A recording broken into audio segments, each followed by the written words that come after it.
ఉజ్జయిని మహాకాళుని భస్మాభిషేకం భక్తులను పరవశులను చేసింది. శ్రావణ సోమవారం సందర్భంగా విశేష పూజల అనంతరం వేద మంత్రోచ్చరణల నడుమ మహాదేవుణ్ణి గోమయ భస్మంతో అభిషేకించారు.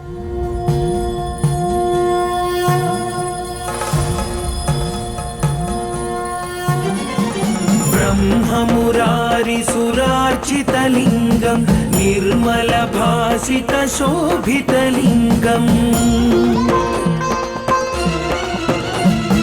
जन्मजदुःखविनाशकलिङ्गं तत्प्रणमामि सदा शिवलिङ्गं देवमुनिप्रवरार्चितलिङ्गं कामदहनकरुणाकरलिङ्गं रावणदर्पविनाशनलिङ्गं तत्प्रणमामि सदा शिवलिङ्गम्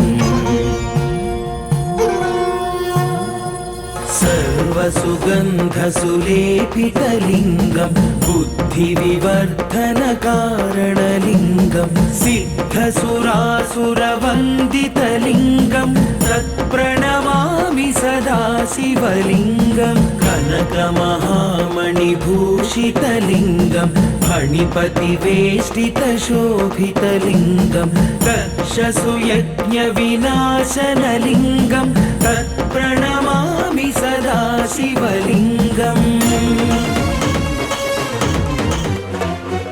कुङ्कुमचन्दनलेपितलिङ्गं पङ्कजहारसुशोभितलिङ्गम्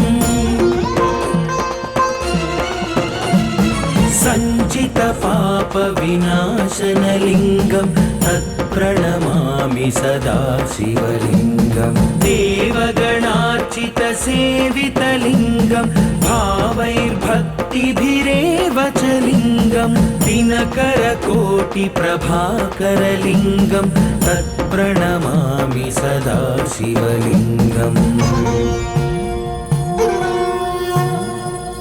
अष्टदलोपरिवेष्टितलिङ्गं सर्वसमुद्भवकारणलिङ्गम् अष्टदरिद्रविनाशनलिङ्गं तत्प्रणमामि सदा शिवलिङ्गं सुरगुरुसुरवरपूजितलिङ्गम्।